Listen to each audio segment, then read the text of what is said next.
England produced a big response as the forwards set up a win over Italy. My name's Mark, let's talk rugby.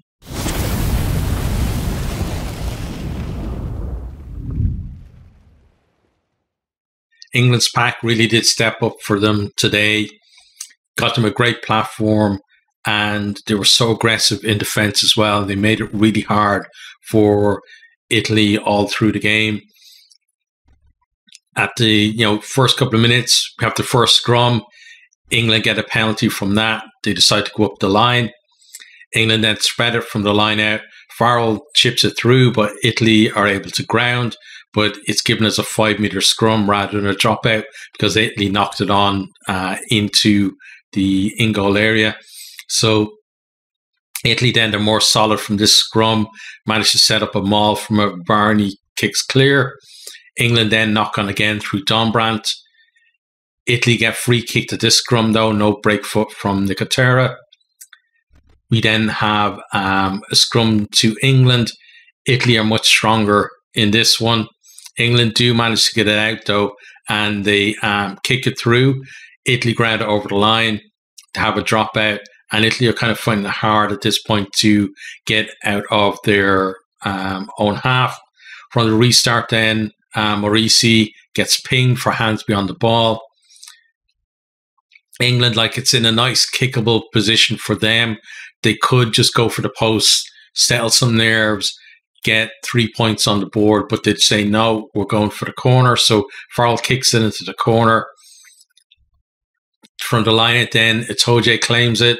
They set up the maul, drive forward. Italy finding it very hard to halt them at all. It fractures. Willis comes through the middle, goes over to score the opening try.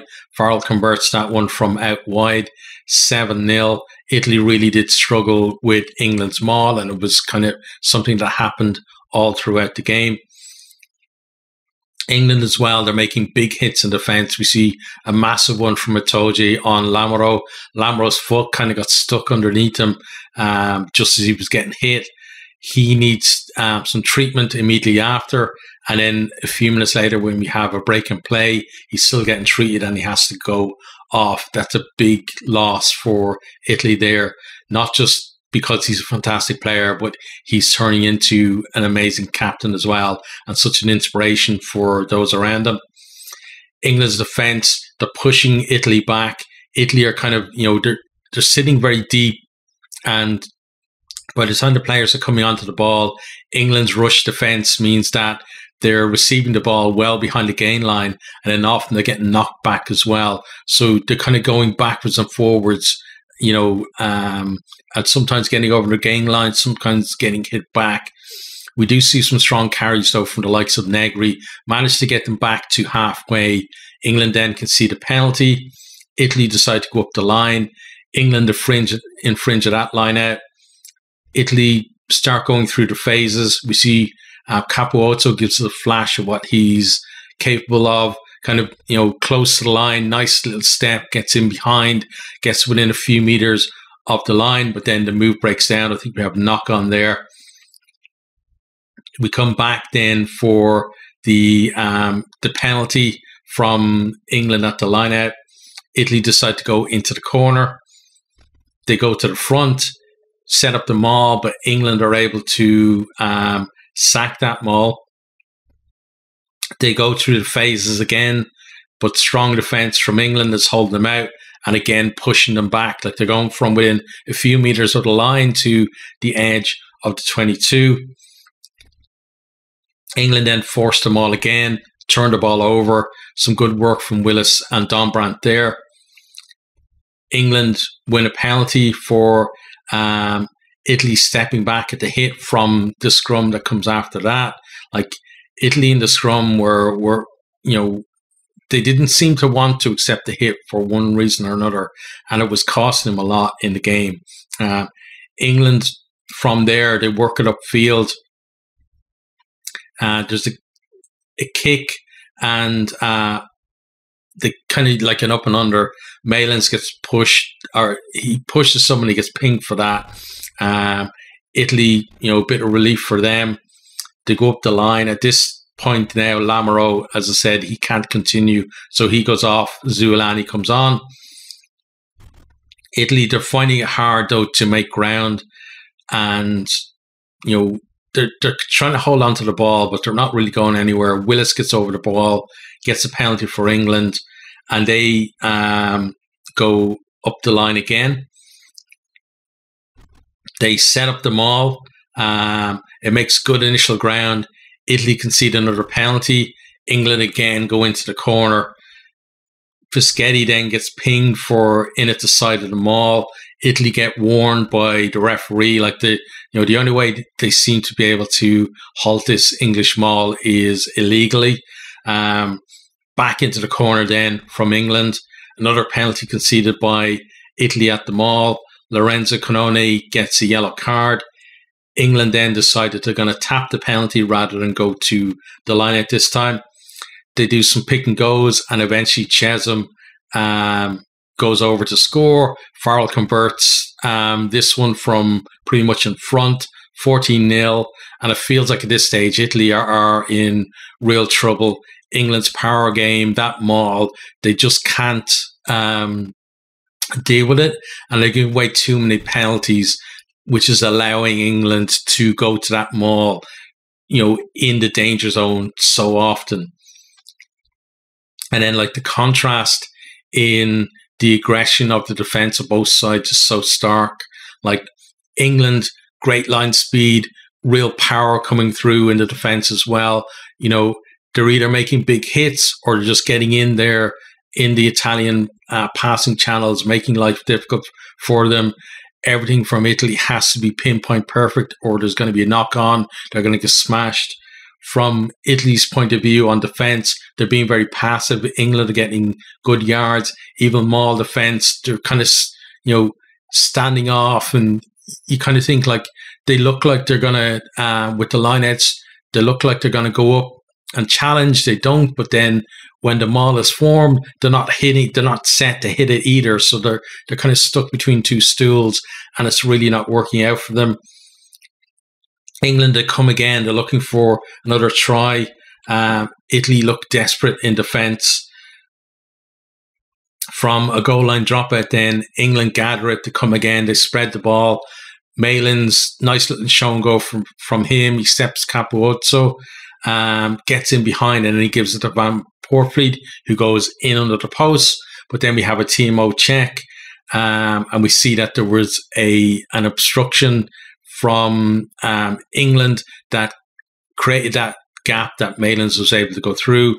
Bit of debate whether the Italian would have gotten to him or not, but still obstruction. So we come back because we were playing penalty advantage to England. England back into the corner again. Rinse and repeat, really. Italy can't stop them all. Backs come in, they lend their weight. Jamie George is there at the back. He scores England's third try.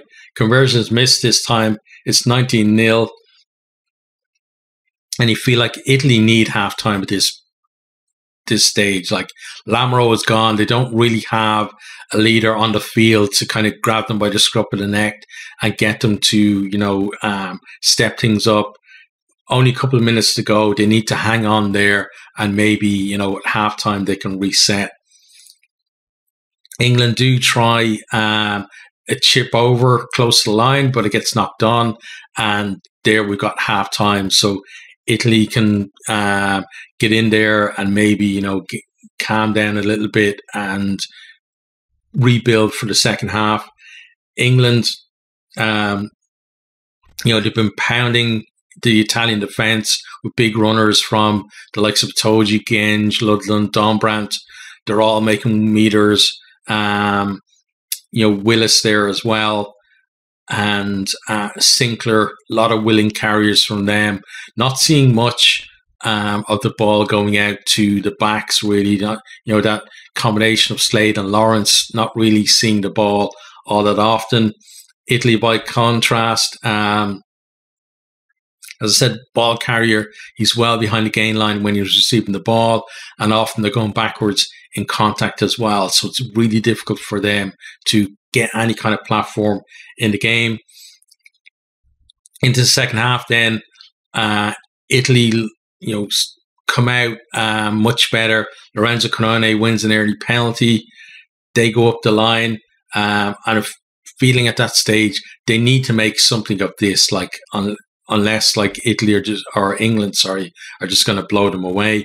They go through the phases, and initially it looks like a bit of a replay of the first half where they're getting pushed back, but then we have some strong carries and then a good line from Capuozzo gets them close. They recycle the ball, and Riccioni shows great power. He gets over, scores the try. He's going to better from in front, 19-7.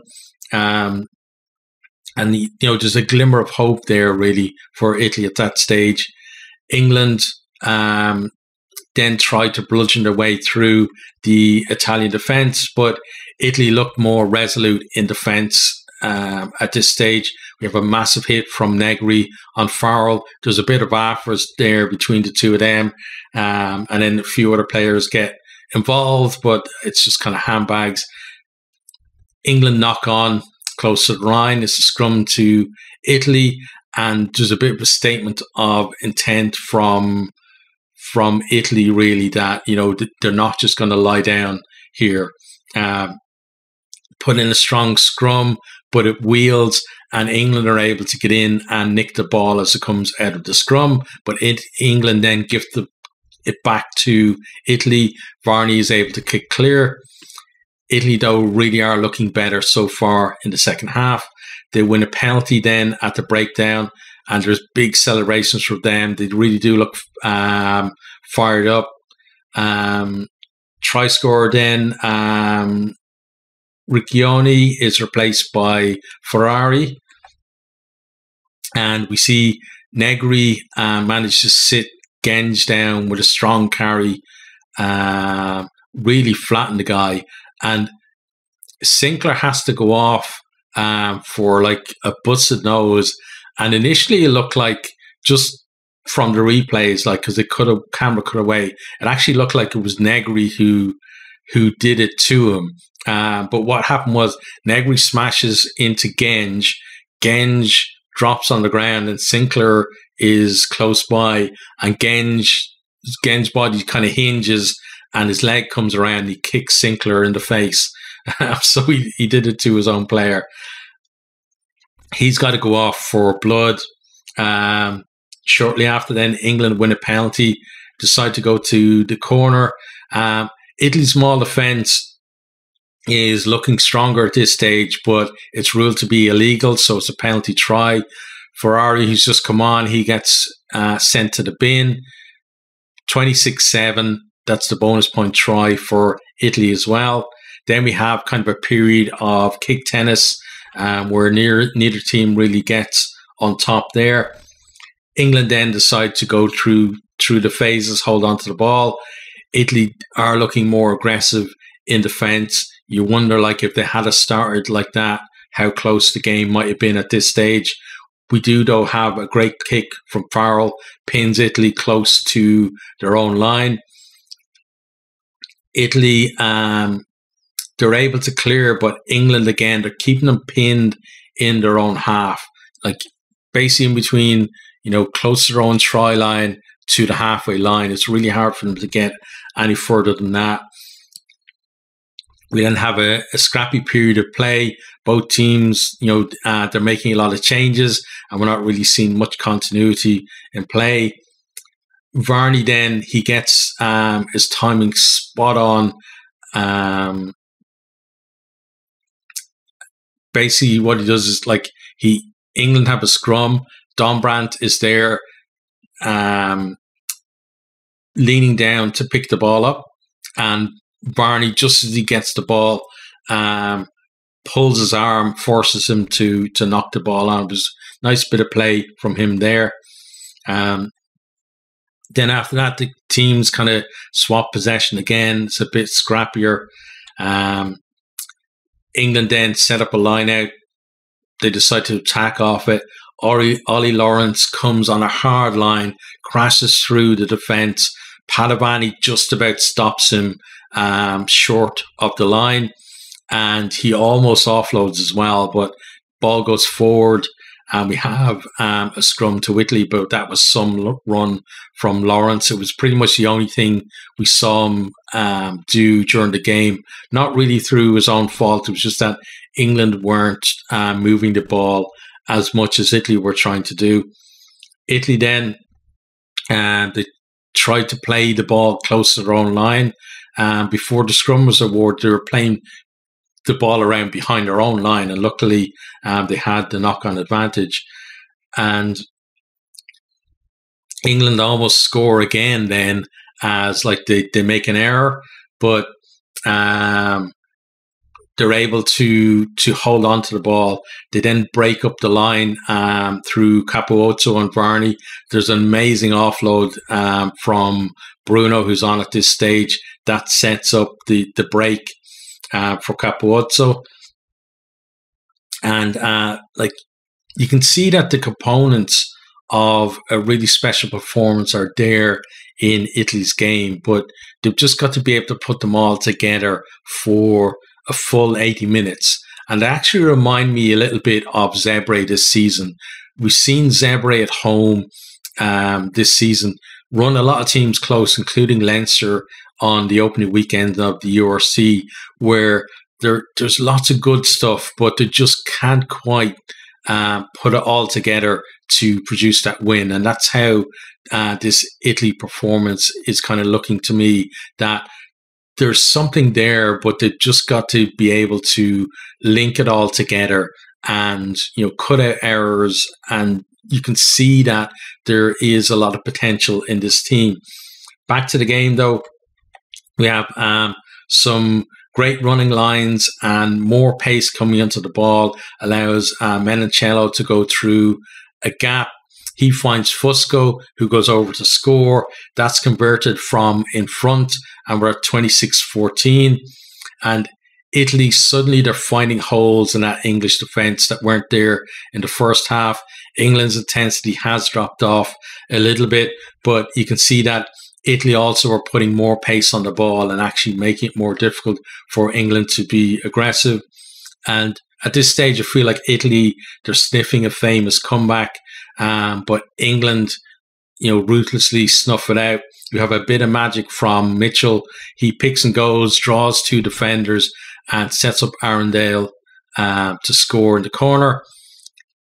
We didn't see much of, what looked on paper a very exciting England backline today, but that was, a bit of a cameo from them there. Conversion is missed from out wide. We're at 34-14 at this stage. The game is pretty much done and dusted. Italy, they're trying to run the ball again, but they can't create another try in the last few minutes, and the final score is 31-14 to England. Now, let's have a quick look at some of the stats from the game. So possession was pretty even, 48% to England, 52% to Italy. So Italy holding on to the ball a lot. Territory, though, was 59%, England 41% to Italy. And that's something that Italy, they need to find a way to be able to hold on to the ball, but play more in the opposition half. They can't really do that at the moment. And, the next stat, kicks 30 to England, 23 to Italy. You wonder, do Italy need to find a better kicking game to put them in those positions where they can go through the phases, but be in dangerous positions that when they make a break, rather than going from close to their own line to outside their own 22, they could be going from the edge of the opposition 22 to scoring a try. Passes then, 128 for England, 199 for Italy. So again, you can see that they're going through those phases and trying it. And again, runs, 91 England, 139 for Italy. Clean breaks, 4 for England, 6 for Italy. And then defenders beaten, 22 for England, 40 for Italy. So almost double for them. But a lot of those defenders being beaten, again, they're being beaten in the Italian half of the field. So it's not, it's, if they can just find a way to be setting up more in the opposition half, those clean breaks, those defenders beaten, instead of it just being a nice little highlight reel, it's actually going to lead to tries as well. And then the more they can do that, the more chance they have to start producing wins. Some other stats then: Rucks won, England 68 out of 70, so pretty good from them. Italy not too bad themselves, 107 from 113. Mauls, though, tells a big story. England 9 from 10, huge weapon from them during this game. Italy 1 from 2. Not just their maul defense, but their maul attack really isn't there either. Scrums, 7-1 from England, 6 from Italy. Scrum percentage, 77% from England, 66 from Italy. But England did use the scrum as a bit of a weapon early on. Like later on in the game, it kind of evened up a little bit more, but by then the damage had been done.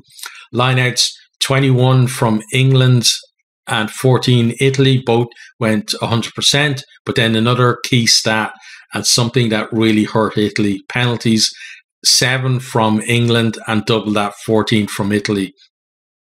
And that was the problem. The penalties and the maul defense were the two things that went hand in hand to make it so difficult for them. They were giving away penalties. England kicking up the line, give away another penalty, kick into the corner, set up the maul. Italy can't defend the maul. They score a try, and then it was just repeated. What was it?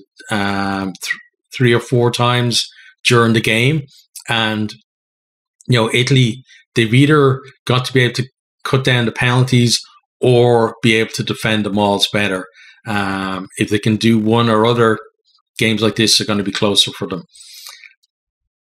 In terms then of the teams going forward, so as I said, England played what was pretty much a 10-man game for much of it, but a lot of that was down to Italy giving them so much access to use that power game. It just made sense to use the big guys to maul and go over when Italy were allowing them to get into those positions. From Italy's point of view, then, their play is certainly admirable, but they need to reduce the errors. They need to tighten up on the defence, stop the penalties, and all those have to happen if they're going to be successful. We've now got a 2-week break in the Six Nations. So tomorrow I'm going to be going through stats from the second round of the Six Nations, and also kind of some overall stats as well. Who's kind of the top tackler, that kind of thing, from the first 2 rounds. And also towards the end of this week, then I'll be doing the build up to the URC next round of games during the break week.